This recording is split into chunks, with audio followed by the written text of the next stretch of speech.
मित्रांनो, ठरलं तर मग या मालिकेमध्ये आपण असं बघणार आहोत, अर्जुन त्या फोटोकडे बघतो आणि तो फोटो हातातच घेऊन सर्व त्याला क्षण काही आठवू लागतात.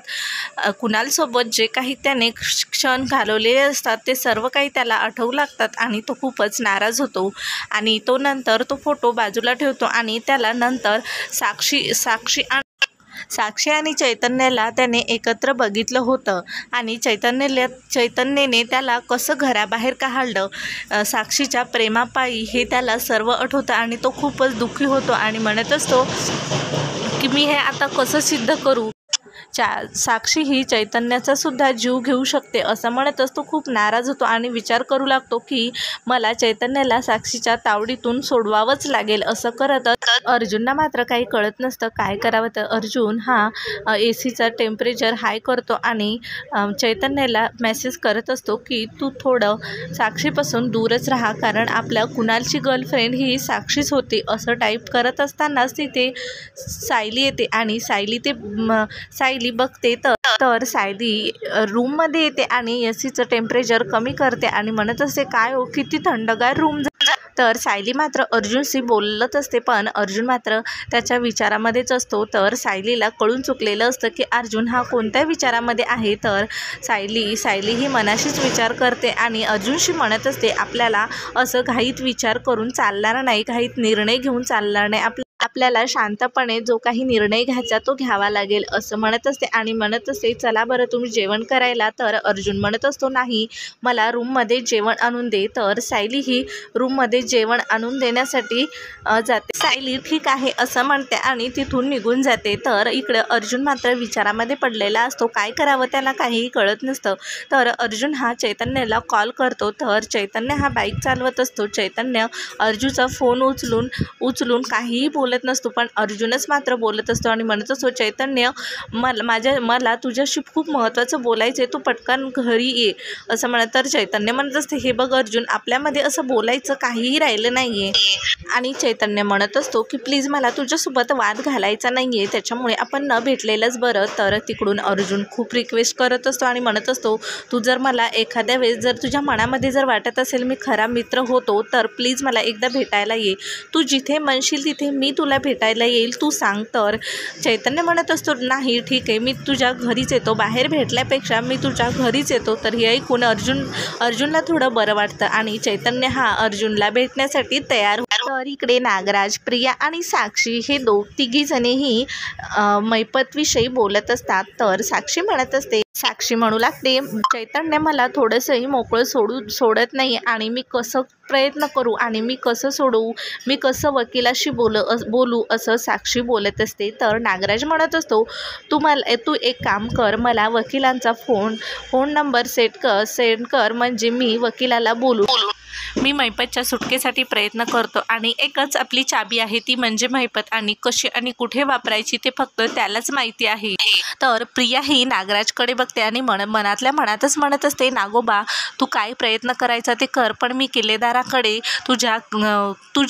तुझ्याविषयी भडकून देऊन तुला घरातून काढण्याचा प्लॅन करत आहे असं म्हणतच प्रिया ही मनातल्या गालात हसत असते. तर इकडे कल्पना ही नाश्त्याची तयारी करत असते. तेवढ्यातच ते सायली येते आणि सायली म्हणत असते आई मी यांच्यासाठी नाश्ता वरच घेऊन जातो. तर कल्पना म्हणत असते का गं तो खाली येणार नाही आहे का. तर सायली म्हणत असते येतील ना, नंतर येतील.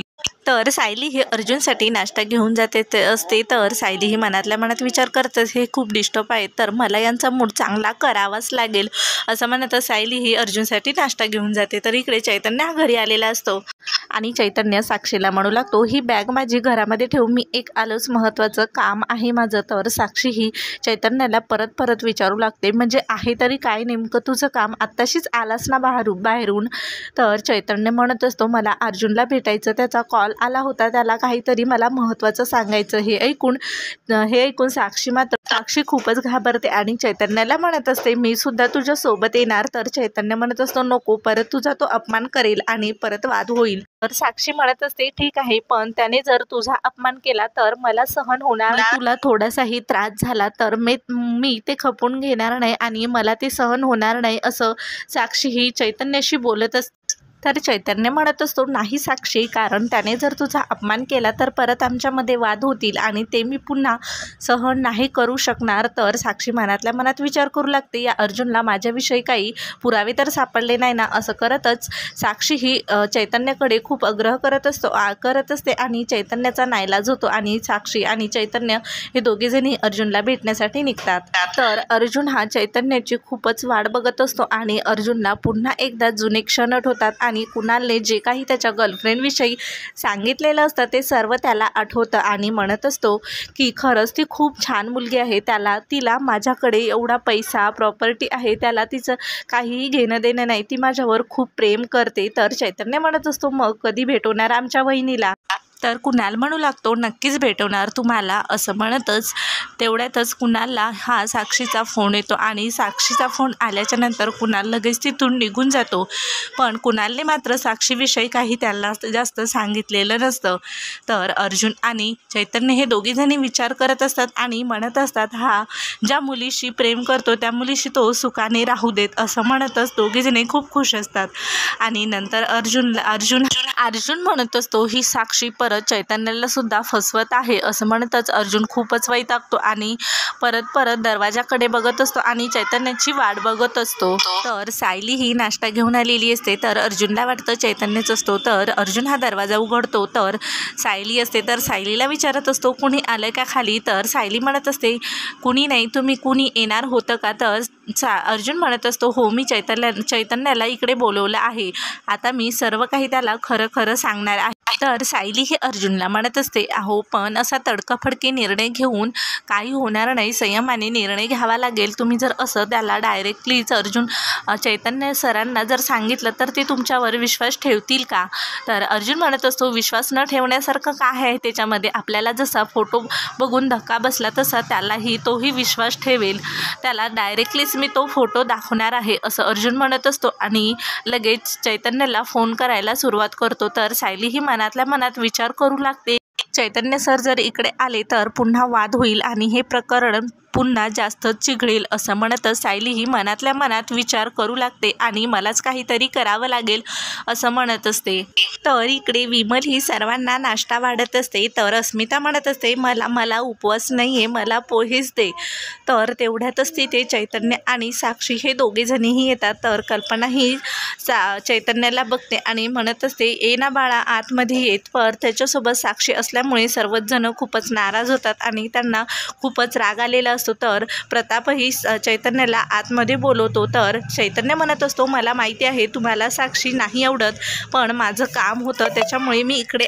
अस्मिता ही रागानेच म्हणत असते, तू एकट्यानेच यायचं ना, तिला कशाला सोबत घेऊन आलास. तर कल्पना म्हणत असते, हे घर तुझं सुद्धा आहे आणि तू काय करणार, नाश्ता करणार का, असं म्हणत असते. तर चैतन्य म्हणत असतो, नाही, माझं अर्जुनकडे थोडं काम आहे त्याच्यामुळे मी आलो. तर कल्पना म्हणत असते, अर्जुन त्याच्या रूममध्ये आहे. साक्षी ही मनातल्या मनात म्हणू लागते की इथे काय आग लागली, यांच्या मनामध्ये मला बघून खूपच आग लागलेली आहे आणि समोर काय वाढून ठेवलं काय माहिती. असं म्हणत चैतन्य तिला घेऊन जातो रूममध्ये. तर दोघांनाही कळलेलं असतं की साक्षीला इथे आलेलं कोणालाही तर प्रताप म्हणत असतो की हा चैतन्याचं काय चालू आहे, याला माहिती नाही आहे का मैफतने माझ्यासोबत काय केलं ते, मग हा त्या मुलीसोबत संबंध कसा सोडू शकतो आणि त्यांनी त्या मुलीसोबत संबंध तोडून टाकायचा. पूर्णाजी म्हणू लागतात, प्रेम हे आंधळ असतं. तर कल्पना म्हणू लागते, अर्जुनने त्याला इथे बोलवलं ना, मग नक्कीच काहीतरी महत्त्वाचं काम असेल आणि मला खात्री आहे चैतन्याला या प्रकरणातून सायली आणि अर्जुन हे दोघी मिळूनही चैतन्याला बाहेर काढतील. तर इकडे अर्जुन म्हणत असतो सायलीला, मी खाली जातो आणि जर चैतन्य आला असेल तर मॉम आणि डॅड त्याला गप्पा मारून तिथेच बसवून घेतील. असं म्हणतच अर्जुन हा खाली जायला निघतो. तेवढ्यातच तिथे चैतन्य आणि चैतन्याला बघून अर्जुन खूप खुश होतो. पण त्याच्या पाठोमागं साक्षीला बघून अर्जुनला खूपच वैतागतो आणि अर्जुन खूपच रागाने बघत असतो. तर सायली म्हणत असते, सायली ही मनातच विचार करू लागते आणि म्हणू लागते, चैतन्य भाऊजी एकटे न येता या साक्षीला सोबत का घेऊन आले. तर अर्जुन हा साक्षीला बघून खूपच वैतागतो आणि म्हणत असतो, ही इथे काय करते. तर चैतन्य म्हणत असतो, मी इथे येणार म्हटल्यावर ती तर साहजिकच इथे येणार. तर चैतन्य म्हणू लागतो, हे बघ अर्जुन, माझं जे काही चुकलं ते मी तुला मान्य केलं आहे आणि जेव्हा माझं चुकलं आणि साक्षी आणि मी काय आता वेगळे नाही आणि तुला जे काही बोलायचं ते साक्षी समोरच बोलावं लागेल. आणि चैतन्य म्हणत असतो की बायकोला नवऱ्याचे सर्व काही गोष्टी माहीत हव्याच असतात आणि आता जे काही बोलायचं ते साक्षी समोरच बोल. तर अर्जुन आणि सायली हे दोघेजणही मनात विचार करू लागतात की साक्षीच्या प्रेमामध्ये चैतन्य किती वेडा झाला आहे. तर अर्जुन विचारत असतो की ही तुझी बायको कधी झाली आहे.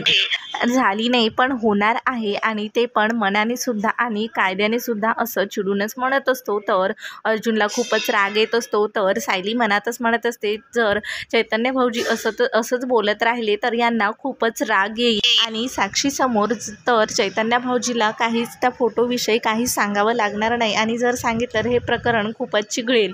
तर अर्जुन शांत होतो आणि चैतन्याला म्हणत असतो प्लीज चैतन्य समजून घे, मला काहीतरी तुझ्याशी खूप महत्त्वाचं बोलायचं आणि फक्त तुझ्याशीच. तर साक्षी ही खूपच विचार करू लागते की नेमकं अर्जुनला काय बोलायचं आहे एवढं इम्पॉर्टंट. तर चैतन्य म्हणत असतो बोल ना मग माझ्याशी आणि माझ्याशी सांगताना तुला जे काही सांगायचं आहे ते कुणी ऐकायचं किंवा नाही ते मी माझं ठरवेन. हे ऐकून अर्जुनला खूपच राग येतो. तर पुढील भागामध्ये आपल्याला असं पाहायला मिळणार आहे सायली आणि अर्जुन हे दोघेजणही स्कूटरवर जाताना दिसणार आहे. सायली ही अर्जुनला स्कूटरवर फिरायला घेऊन जाणार आहे आणि अर्जुन हा सायलीच्या खांद्यावरती हात ठेवतो आणि सायली ते बघून खूपच खुश होते.